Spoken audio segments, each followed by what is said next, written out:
Nous sommes soldats, combattants pour crier sur le nom de Jésus, nous conquérons. Nous sommes vaillants, Vaillants, c'est de la parole au nom de Jésus, nous conquérons. Nous sommes vaillants, Vaillants, ciblés à dessein au nom de Jésus, nous conquérons. Nous sommes vaillants, Vaillants, ciblés à dessein au nom de Jésus, nous conquérons. quels qu'ils soient les effets. Nous conquérons au nom de Jésus, nous conquérons. Quels qu'ils soient les menaces, Nous conquérons au nom de Jésus, nous conquérons. quels qu'ils soient les mensonges, Nous conquérons au nom de Jésus, nous conquérons. quels qu'ils soient l'adversité,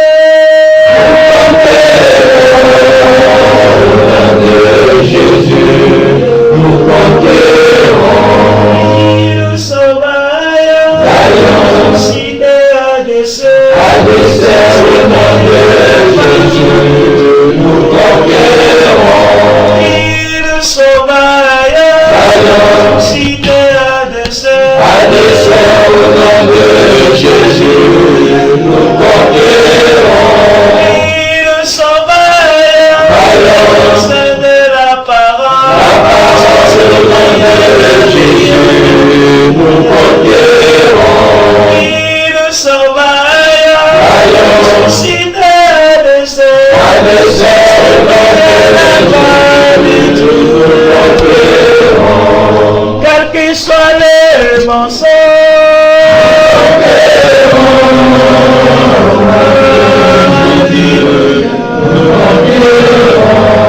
quels qu'ils soient les menaces,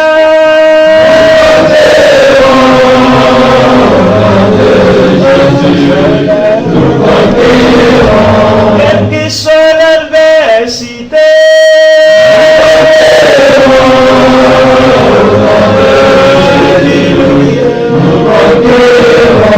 quelles qu'ils soient les persécutions,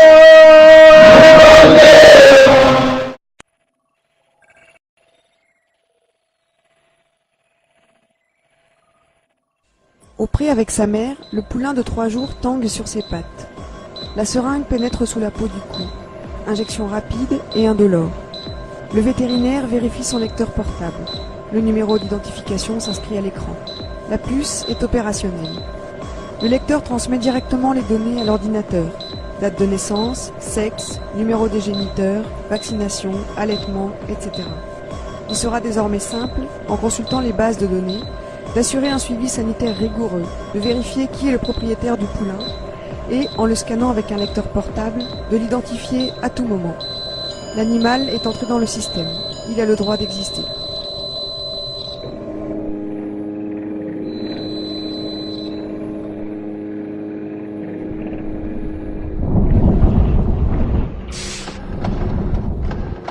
Amis citadins, vous ignorez sans doute ce que les agriculteurs, éleveurs et ruraux savent déjà.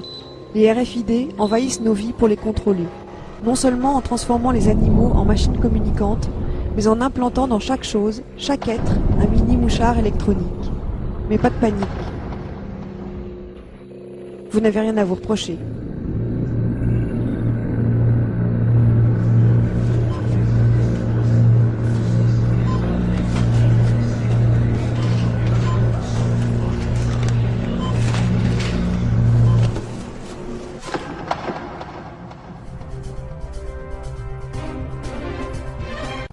Elles facilitent les trajets en transport en commun, permettent d'éviter les attentes au péage.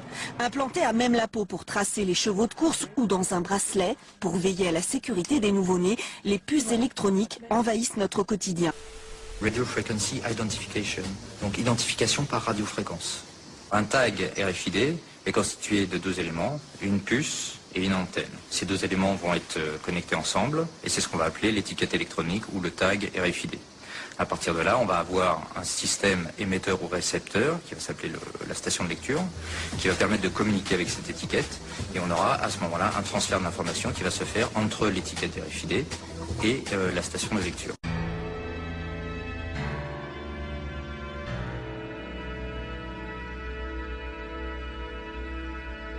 Les progrès techniques sont des choses qui apparaissent lentement. En général, il faut 40 ou 50 ans depuis la première idée jusqu'à la généralisation. Et en général, il faut trouver un cas particulier de départ qui est presque toujours une opération militaire. Dans ce cas-là, on ne manque pas à cette généralité.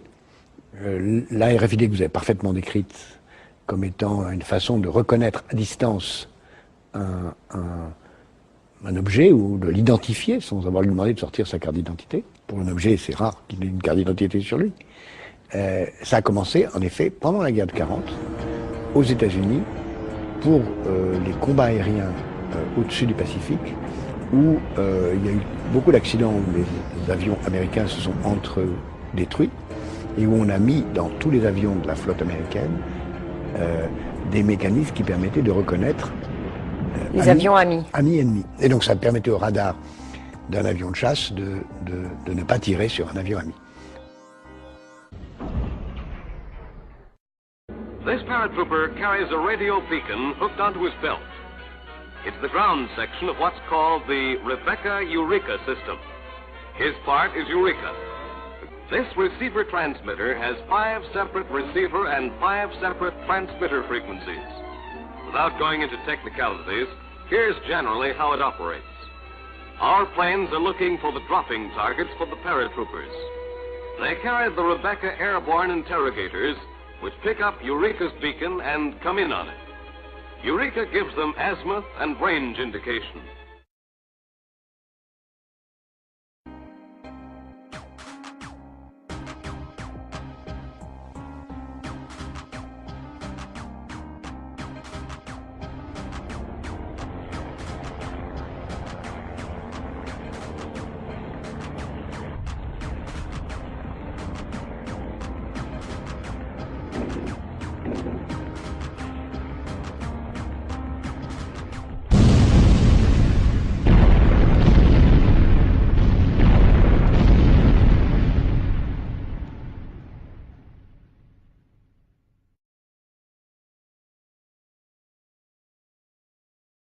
Principe de base. Alors, à quoi c'est utile? En logistique. En logistique, vous mettez un RFID sur chaque boîte de conserve et vous pouvez savoir quel est l'usage, où est-ce qu'elles sont, chaque palette, où est-ce qu'elle est dans les déplacements.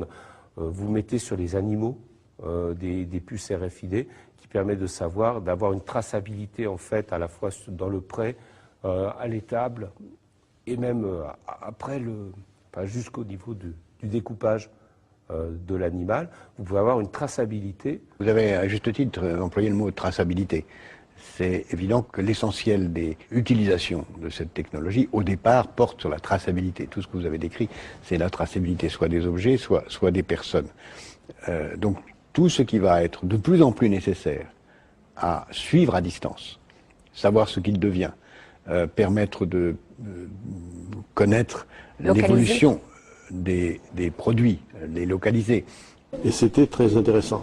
Mais ce que j'ai beaucoup apprécié aussi, c'est l'intervention de M. Moreau, de la DGE, parce qu'il a bien fait comprendre combien était reconnu le pôle traçabilité de la Drôme, Valence Drôme, et il nous a bien laissé entendre que quand même, puisqu'il y a une candidature donc pour être pôle traçabilité nationale et que finalement nous avions beaucoup d'atouts pour oser prétendre être lauréat de ce pôle et être dans quelques temps reconnu comme pôle national au niveau de la traçabilité, ce qui donne encore plus d'envergure à notre pôle et surtout ce qui justifie les engagements qu'ont eu dès le début, que ce soit la région, que ce soit le département de la Drôme et l'agglomération valentinoise, pour d'abord soutenir le pôle traçabilité. Ensuite. Un bon exemple, c'est les tags dans les pneus, qui vont permettre d'assurer la traçabilité des pneus au niveau de l'utilisation par le client.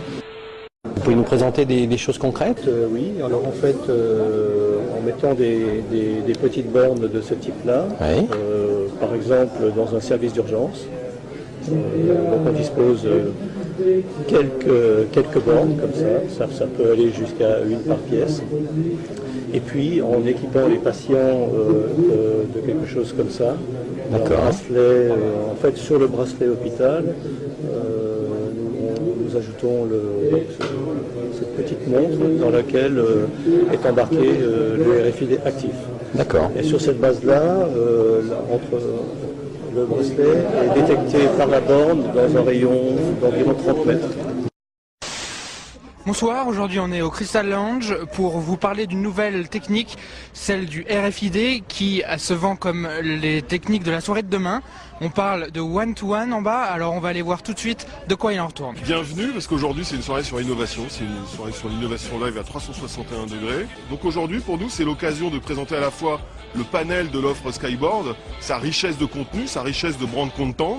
C'est aussi un moyen de prouver ce que c'est que ce marketing personnalisé, ce vrai one-to-one. Nos invités se sont inscrits sur les sites Skyboard. Ils ont tous reçu un badge RFID, une technologie qui est nouvelle et qui permet de vraiment faire du one-to-one dès le début de la soirée. Normalement, je suis reconnu immédiatement grâce à ce badge. On est vraiment dans l'expérience one-to-one.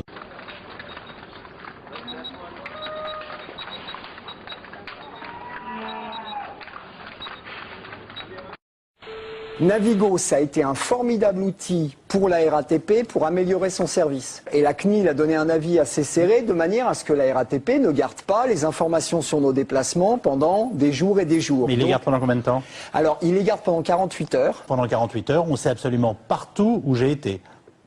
Olivier Desjeux, vous êtes directeur d'Ingecom et vous avez développé un produit tout à fait étonnant. On va se trouver dans la configuration d'un centre commercial et on va prendre un panel de consommateurs volontaires.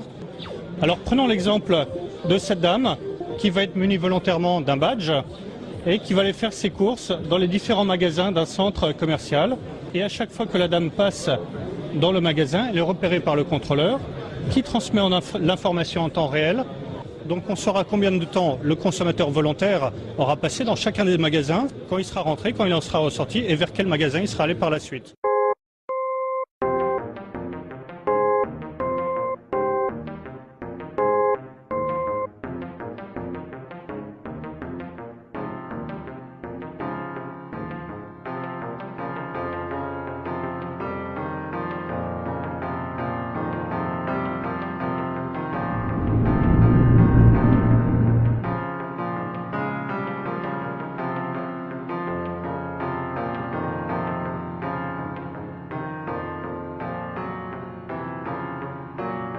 Les salons le montrent bien, les technologies RFID sont OK, les systèmes informatiques sont prêts. Reste à savoir quelle sera la réaction des consommateurs face à ces puces RFID.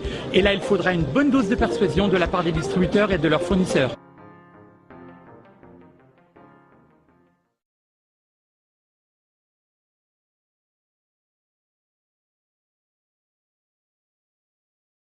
Le livre bleu, c'est une réalisation de la filière électronique. Nous nous sommes aperçus que en France, nous n'avions plus de grands programmes stratégiques. Donc nous avons voulu écrire des exemples de grands programmes stratégiques qui pourraient servir le pays et notamment les besoins des citoyens.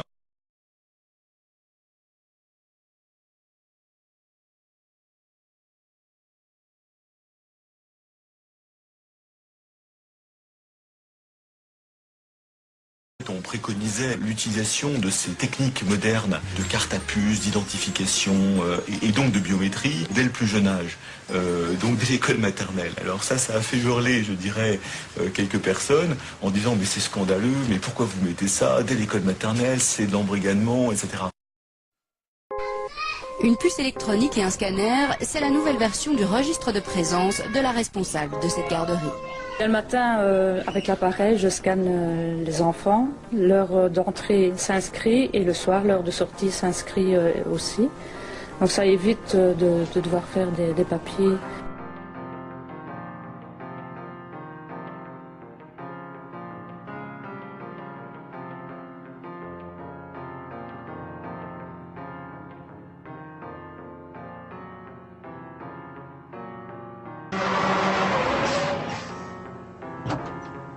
pouvez m'expliquer ce que vous faites au milieu de la route? Je suis du centre d'idées. Vous êtes perdu. Vous allez à Fresno. Fresno, exact. C'est la route d'Albuquerque. Comment savez-vous qu'on est perdu? Les colis nous le disent. Les colis? RFID, il y a des puces sur les colis. Pour suivre la cargaison. Les colis savaient qu'on était perdu. Peut-être que les colis devraient conduire. Très drôle.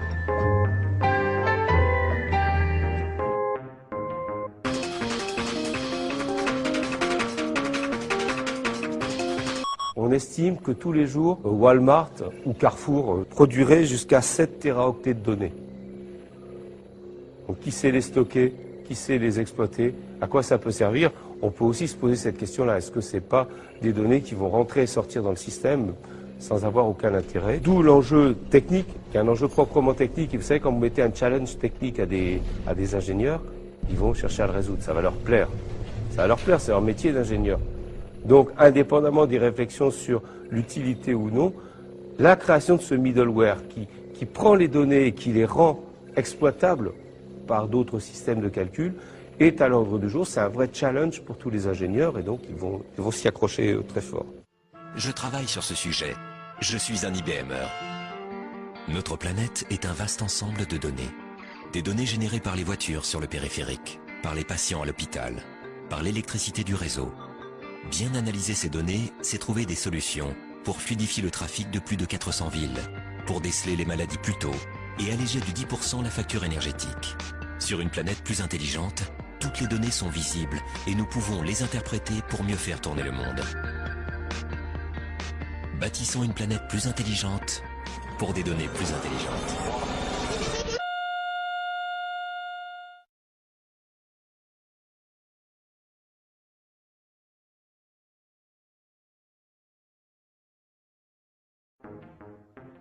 In 1933, there was no computer. What there was the IBM punch card system, which controlled and stored information based upon the holes that were punched in various rows and columns. Naturally, there was no off-the-shelf software as there is today. Each application was custom designed, and an engineer had to personally configure it. Millions of people of all religions and nationalities and characteristics went through the concentration camp system. That's an extraordinary traffic management program that required an IBM system in every railroad direction and an IBM system in every concentration camp.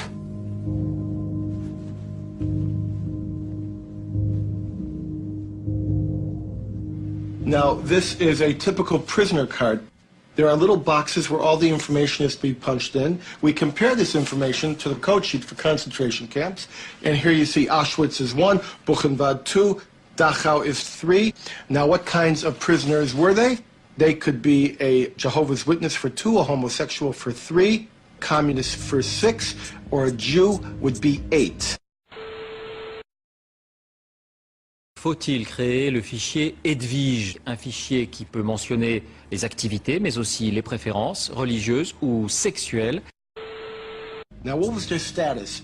1 was released, 2 was transferred, 4 was executed, 5 was suicide, and 6. Code 6. Sonderbehandlung, special treatment, meant the gas chamber or sometimes a bullet.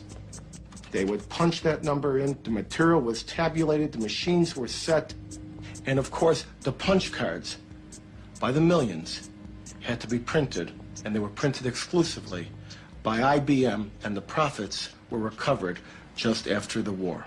Bâtissons une planète plus intelligente.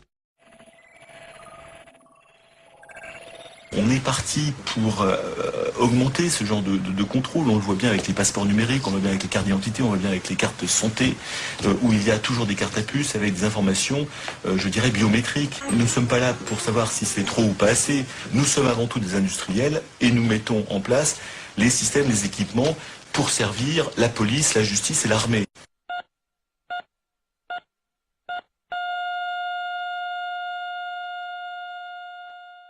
In the future, every square inch of every city will be alive with intelligence.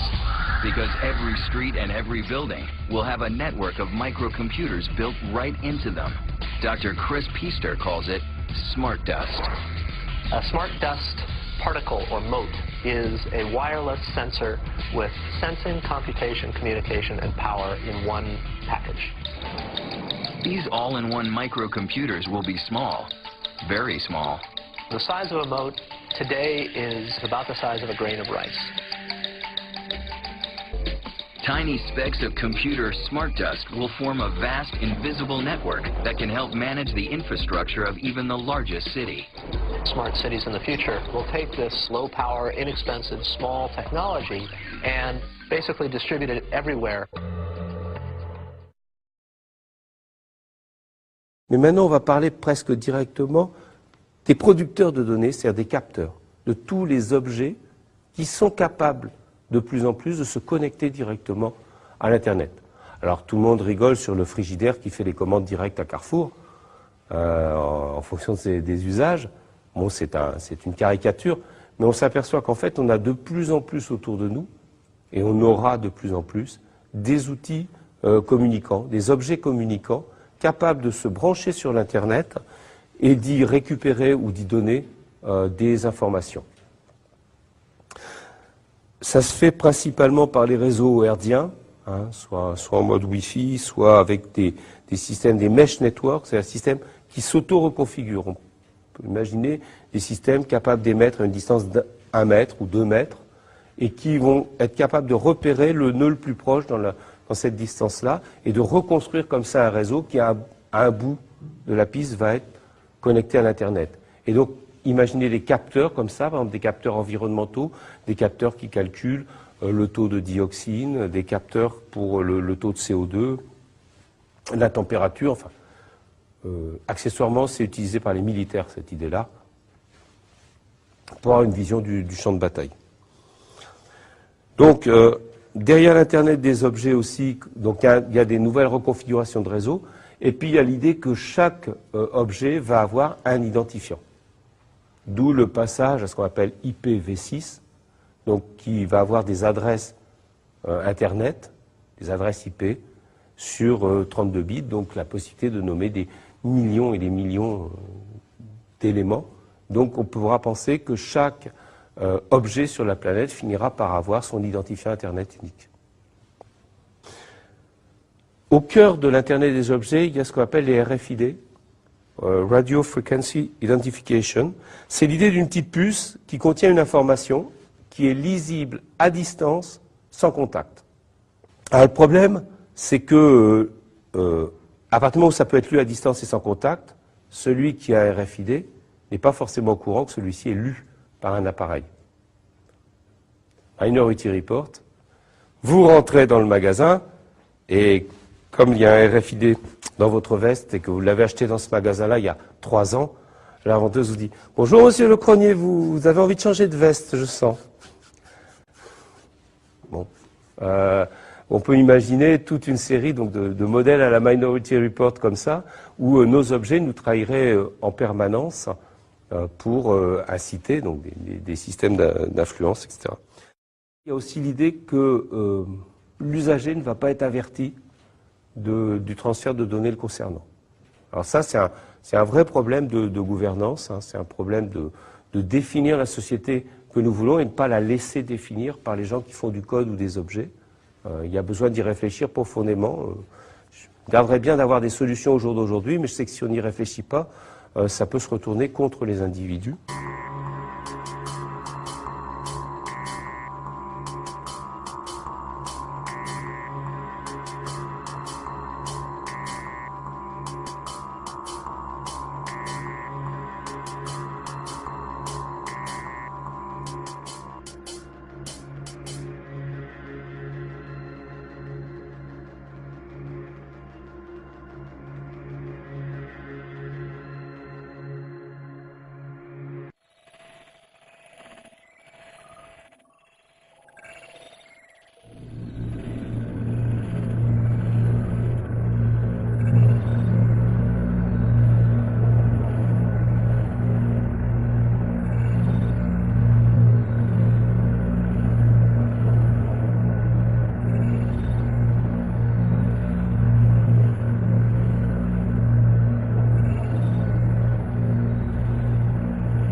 Au sens premier, depuis le XIIIe siècle, la police est le gouvernement de la cité.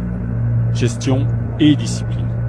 Exercice du pouvoir politique, avant de désigner l'organisation rationnelle de l'ordre public. Cette organisation culmine aujourd'hui dans les ultimes technologies, duales et convergentes.